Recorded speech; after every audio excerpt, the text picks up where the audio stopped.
Number 4 سورۃ النساء آیت نمبر 86 تفسیر اذا حییتم، اور جب تمہیں کوئی دعا دے بتحیۃ تو تم بھی اس کو دعا دو. جب تم کو کوئی دعا دیتا ہے بتحیۃ دعا کے ساتھ تو فحیوا تم بھی اس کو دعا دو گے باحسن منہا اس سے بہتر طریقے سے، اور ردوہا یا کم سے کم اتنا ہی پلٹا دو اس کو. یہ ہے وہ آیت کریمہ جس سے فقہاء اور مفسرین نے سلام کو ثابت کیا ہے کہ وہ کہتے ہیں اس کا مطلب یہ ہے کہ جب تم میں سے کوئی آدمی تمہیں سلام کرے فحیوا باحسن منہا تو اس کو اس سلام کا جواب دو اس سے بہتر، اور ردوہا یا اتنا ہی اس پر لوٹا دو. حدیث میں آیا ہے ایک آدمی آیا اور اس نے رسول اللہ صلی اللہ علیہ وسلم کو سلام کیا اور اس نے کہا السلام علیکم، تو آپ نے اس کے جواب میں اسے فرمایا کہ وعلیکم السلام ورحمۃ اللہ. ایک دوسرا آدمی آیا اور اس نے کہا السلام علیکم ورحمۃ اللہ، تو رسول اللہ صلی اللہ علیہ وسلم نے اور اس کا درجہ بڑھا کے کہا کہ وعلیکم السلام ورحمۃ اللہ وبرکاتہ. تیسرا آدمی ایک آیا اس نے کہا السلام علیکم ورحمۃ اللہ وبرکاتہ، تو رسول اللہ صلی اللہ علیہ وسلم وعلیکم تم پر بھی. اس نے کہا اللہ کے رسول آپ نے میرے لیے دعا نہیں کی، صرف یہ کہا کہ تم پر بھی، آپ نے میرے لیے چھوڑا ہی کچھ نہیں، جب برکاتہ تک تو نے کہہ دیا تو پھر تو کوئی چیز باقی نہیں رہی. یہ انہیں فرمایا. ایک حدیث میں آتا ہے، ایک جگہ یہ آتا ہے کہ رسول اللہ صلی اللہ علیہ وسلم نے یہ بتلایا لوگوں کو کہ وہ سلام کریں اور جو جواب دیں تو اس سے بہتر جواب دیں. سلام کا کرنا یہ سنت موقدہ ہے. سلام میں آغاز کرنا، ابتدا کرنا یہ سنت موقدہ ہے، اور اتنا بڑا عمل ہے، اتنے بڑے ثواب کی بات ہے کہ رسول اللہ صلی اللہ علیہ وسلم فرمایا جو سلام میں آغاز کرتا ہے بری من الکبر، یہ آدمی متکبر نہیں ہو سکتا، کبر سے بری ہے. اس لیے کہ انا پہ فرق پڑتا ہے نا، سلام کرے کسی کو تو اپنی انا پہ فرق پڑتا ہے، دل جاتا ہے لوگ آ کے سلامی پیش کریں، لوگ سلام کریں. تو منع کیا اس بات سے کہ تم انتظار نہیں کرو گے کسی کا، ابتدا میں اپنی طرف سے تم سلام پیش کرو، ابتدا میں تم اپنی طرف سے سلام کرو لوگوں کو. اور حدیث میں یہ بھی آیا ہے کہ عبداللہ ابن سلام رضی اللہ عنہ کہتے ہیں کہ رسول اللہ صلی اللہ علیہ وسلم جب مدینہ منورہ میں داخل ہوئے تو ہر طرف سے لوگوں نے انہیں گھیرا ہوا تھا، اور آپ بار بار ایک جملہ کہہ رہے تھے. آپ نے فرمایا 4 کام کرنا، وصل الارحام اپنی رشتہ داریوں کا خیال کرنا، اور اطعم الطعام لوگوں کو کھانا کھلانا، اور افشاء السلام ہر ایک کو سلام کرنا، یعنی جو تمہیں جانتا ہے اسے بھی، جو نہیں جانتا اسے بھی. 3 چیزیں. اور چوتھی چیز فرمائی کہ صلو والناس نیام، اور نماز پڑھنا اس وقت جب لوگ سو رہے ہوں. ادخلوا الجنۃ بالسلام، میں تمہیں ضمانت دیتا ہوں جنت میں چلے جاؤ گے سلامتی کے ساتھ، آرام کے ساتھ. یہ بتایا کہ 4 کام کرنا. حدیث میں آتا ہے رسول اللہ صلی اللہ علیہ وسلم فرمایا کہ جب تم لوگ سواری پر ہو تو چاہیے کہ جو پیدل چل رہے ہیں انہیں سلام کرو، اور پیدل چلنے والوں کو فرمایا کہ جو بیٹھے ہوئے ہیں انہیں سلام کرو. اور آپ نے فرمایا چھوٹے لوگ عمر میں جو چھوٹے ہیں وہ بڑوں کو سلام کریں. اور ہر جگہ یہ تمیز سکھائی ہے کہ سلام کیسے کرنا ہے. اور اتنی احادیث ہیں سلام کو عام کرنے میں کہ رسول اللہ صلی اللہ علیہ وسلم نے فرمایا قیامت کے قرب میں تم دیکھو گے کہ لوگ صرف اسے سلام کیا کریں گے جو ان کا جاننے والا ہے. تو ایسے نہ کرنا، ہر ایک کو سلام کرنا چاہے تمہیں جانتا ہو چاہے نہ جانتا ہو. تو اتنا پاک کلمہ ہے کہ سفر میں کہیں بھی اگر آپ کو اتفاق ہوا ہو، اندھیرا ہو جاتا ہے گلیوں میں، کبھی کوئی آدمی سامنے سے آ رہا ہے کچھ پتہ نہیں کون ہے کون نہیں ہے، اور جب وہ کہتا ہے السلام علیکم تو کتنا اطمینان دل کو ہو جاتا ہے کہ اچھا اس کا مطلب یہ ہے کہ میں اس سے محفوظ ہوں. اور سلام کے حقیقت میں معنی بھی یہ ہیں کہ تمہارا جان تمہاری مال میری طرف سے محفوظ. سلام کے معنی یہ ہیں. اسی لیے رسول اللہ صلی اللہ علیہ وسلم المسلم من سلم المسلمون من لسانه ویده، مسلمان تو وہ ہے کہ جس کی زبان اور جس کے ہاتھ سے لوگ محفوظ رہیں. اور اسی لیے حکم دیا رسول اللہ صلی اللہ علیہ وسلم راستوں میں مت بیٹھا کرو، اور اگر تمہیں بیٹھنا ہی پڑ جائے تو راستوں کا حق ادا کیا کرو. ہم نے عرض کیا اللہ کے رسول راستوں کا حق کیا ہے؟ آپ نے فرمایا جو تمہارے پاس سے گزرے انہیں سلام کیا کرو، یہ راستے پہ بیٹھنے کا حق ہے. اور آپ نے فرمایا قیامت کی علامتوں میں سے یہ ہے کہ میری امت میں لوگ ایک دوسرے سے ملیں گے اور وہ سلام کی بجائے گالیاں دیں گے. ابتدا گالیوں سے ہوگی، اسے قیامت کی علامات میں سے گنا. ابن مسعود رضی اللہ عنہ کو کسی نے سلام کیا اور اس سے پہلے دیکھا غور سے، اگر سلام کیا تو انہوں نے کہا ایسے نہ کر، یہ تو قیامت کی علامتوں میں سے ہے کہ لوگ پہچان کے سلام کیا کریں گے. ہر ایک کو سلام کرو. اس لیے سلام آغاز میں کرنا یہ سنت موقدہ ہے، اور جواب اس کا واجب ہے. سلام کا جواب نہ دینا یہ گناہ ہے. وہ مسائل جس میں ابتدا یا جس میں واجب میں کم ثواب ہے اور نفل میں زیادہ ثواب ہے، یہ ابن نجیم رحمۃ اللہ علیہ نے الاشباح والنظائر میں گنوائے ہیں. انہوں نے تو 17 ذکر کیے ہیں اور بھی ہیں. ان میں سے ایک سلام کہ اس میں سنت میں زیادہ ثواب ہے بنسبت واجب کے. حالانکہ اصولاً فرض اور واجب میں زیادہ ثواب ہے نا بنسبت سنت کے، لیکن کچھ مسائل ایسے ہیں جس میں سنت میں زیادہ ثواب ہے کیونکہ ابتدا کر رہا ہے وہ، تو یہ زیادہ ثواب ہے بنسبت جواب دینے والے کے کہ وہ جواب دے رہا ہے اگرچہ واجب کی ادائیگی کر رہا ہے، مگر حدیث میں آیا اس کے لیے کم ثواب ہے کیونکہ ابتدا کرنے والا کبر سے بڑی ہے، یہ کبر سے بری ہے، اپنے آپ کو بڑا نہیں سمجھ رہا. اسی لیے جواب کے متعلق اللہ تعالیٰ نے فرمایا کہ یا تو اتنا دو جتنا اس نے سلام کیا ہے. اس نے کہا السلام علیکم تو تم بھی اس کے مقابلے میں وعلیکم السلام کہہ دو، اور بہتر یہ ہے کہ اس سے بڑھا کر دو، کم کا نہیں کہا کہ اس سے کم کر دو. یہ اور ایک اور بد تہذیبی بھی چل پڑی ہے کہ آپ کہیے ٹیلی فون پہ کسی سے مل کے السلام علیکم، وہ کہتا ہے وعلیکم. ٹرین اب چلنا شروع ہوئی ہے نا، سمجھوتا چلنا شروع ہوئی تو آہستہ آہستہ پہنچے گی. یہ اس سے یعنی بدتمیزی نہیں ہے تو اور کیا.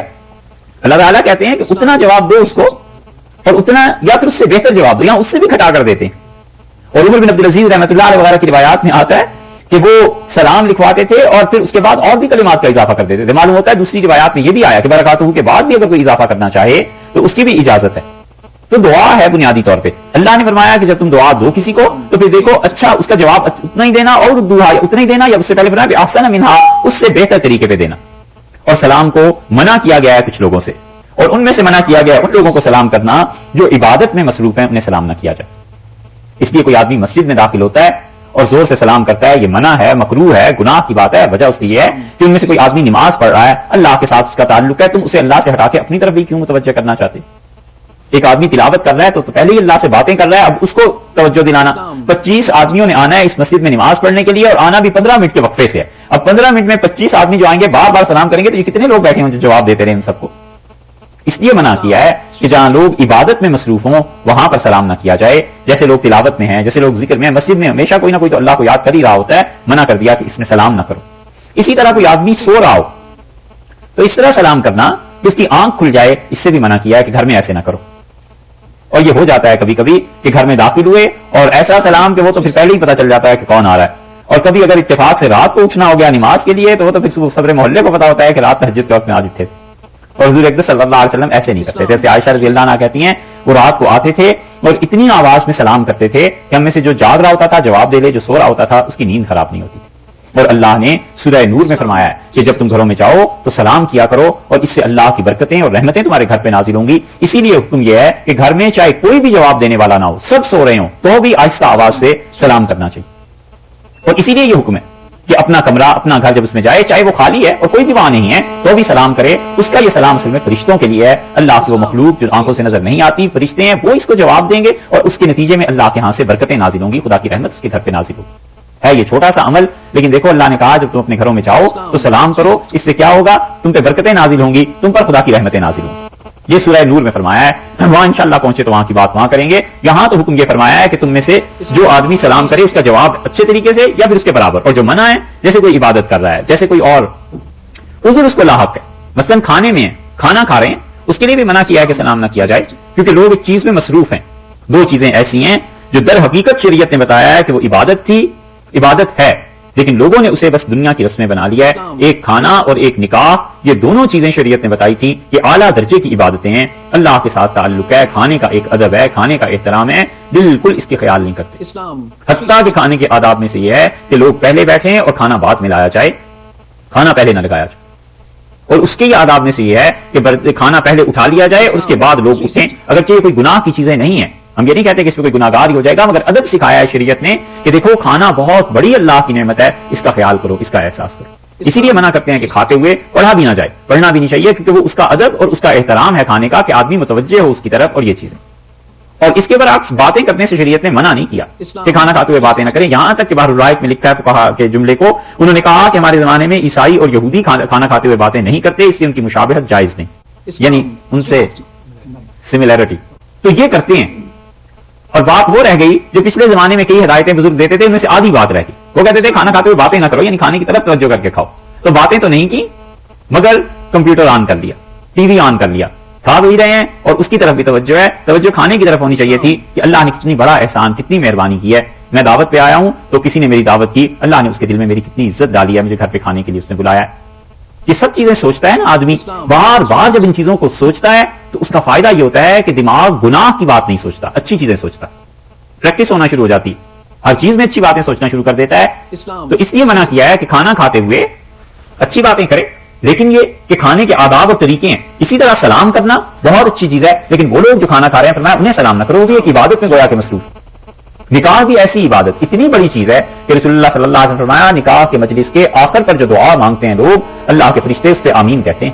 لیکن اب کیا ہوتا ہے، نکاح ہوا اور کھٹا کھٹ تصویریں بن رہی ہیں، مووی بن رہی ہے، کسی کو پرواہ نہیں ہوتی کہ یہ ایسا وقت ہے جس وقت پہ اللہ کے فرشتے آمین کہتے ہیں. تو اچھی طرح دل سے دعا مانگ لینی چاہیے. 1 منٹ کی تو بات ہے، کون سی اتنی بات ہے، مگر یہ کہ وہ نہیں کریں. یہ دونوں چیزیں رسومات کی نظر ہو گئی. اسی طرح سلام کرنا ایسی جگہ پہ جہاں لوگوں کو تشویش ہو منع کیا گیا. کوئی آدمی کسی اور چیز میں مصروف ہے, شدید قسم کا اس کام میں الجھا ہوا ہے, تو اسے سلام کرنا جس سے اسے ناگواری ہو کہ اس وقت کون سا سلام آ گیا کرنے کو, اس سے منع کیا گیا کہ ایسے وقت میں آدمی سلام نہ کرے, دیکھ بھال کے موقع کو پھر سلام کرے. اور ایک جگہ 50 آدمی 10 آدمی بیٹھے ہوئے ہیں, ایک نے سلام آ کے کیا اور ایک نے جواب دے دیا, سب کی طرف سے کافی ہو گیا. اسی طرح 10 آدمیوں میں سے ایک نے کسی کو سلام کر دیا, سب کی طرف سے شریعت نے بتایا ہے کہ یہ کافی ہو گیا. تو سلام کے مستقل آداب لکھے ہیں کہ کیا کیا جائے گا. اسی طرح جو آدمی واش روم میں ہے نہ وہ سلام کرے اور نہ وہ سلام کا جواب دے. اور ہوتا یہ ہے کہ موبائل فون لے کے چلے گئے اور باتیں ہو رہی ہیں وہاں پہ بیٹھ کے, اور سلام بھی ہو رہا ہے, دعا بھی, اور اللہ کا شکر ہے الحمدللہ, اور جو کچھ کر رہا ہے یہ سمجھ نہیں آتی کہ یہ مطلب کیا ہے, کس چیز پہ الحمدللہ, اور کون سا دین کا یہ حصہ ہے. آخر شریعت نے کچھ آداب بھی سکھائے ہیں یا نہیں؟ حدیث میں آیا ہے, رسول اللہ صلی اللہ علیہ وسلم نے فرمایا کہ وہ آدمی جو اپنی ضروریات سے فارغ ہوتے ہوئے باتیں کرتا ہے, اللہ کو نفرت ہے اس سے, اللہ ناراض ہوتا ہے اس چیز سے.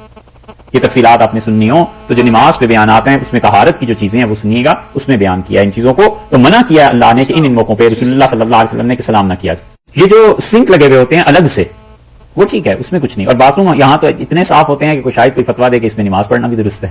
ہاں بھائی, یہاں تو اتنے صاف شفاف ٹائلیں لگی ہوئی, کیا کہنے جی. ہاں نہیں, ہر جگہ گھروں میں بھی, تو یہ الگ چیز ہے. مگر یہ کہ اس حالت میں ہو تو سلام کا جواب منع کیا گیا ہے اس سے. اور رسول اللہ صلی اللہ علیہ وسلم نے اس سلام کو عبادت قرار دیا ہے.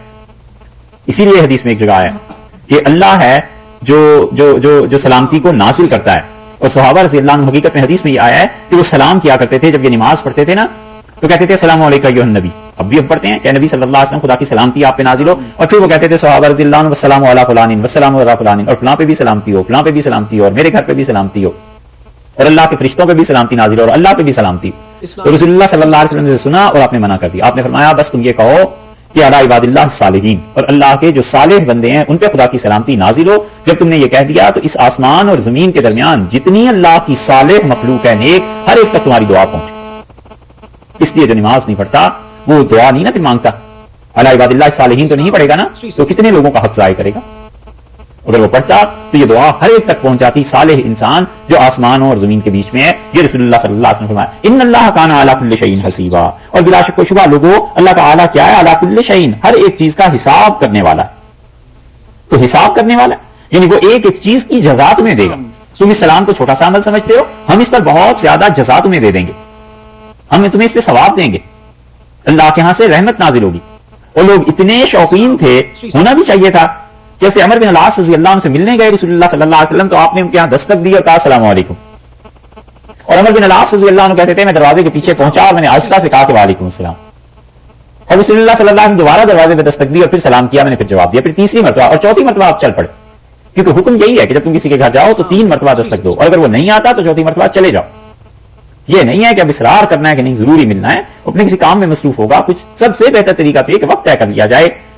لیکن یہ ساری تہذیب یہاں آ گئی ہے, اور اگر وقت نہیں طے کیا, اچانک جانا پڑ گیا تو بھی طریقہ. اور ادب یہ سکھایا ہے کہ 3 مرتبہ اور چوتھی مرتبہ واپس چلے. جب رسول اللہ صلی اللہ علیہ وسلم چلے تو انہوں نے دروازہ کھولا اور حضرت صلی اللہ علیہ وسلم سے چمٹ گئے اور کہا آپ تشریف لائیے. تو آپ نے فرمایا میں نے تو 3 مرتبہ سلام کیا. ان کا اللہ کے رسول میں سنتا رہا, جواب دیتا رہا, جی چاہتا تھا آپ پھر سلام کرتے رہے, میں جواب پیش کرتا رہوں اور آپ کی دعا مجھے لگتی رہے. ایسے لوگوں کو شوق تھا. تو یہ چیز سلام عبادت ہے, اس لیے فرمایا ہے اللہ ہر چیز کی اسے خبر ہے, ثواب دے گا تمہیں.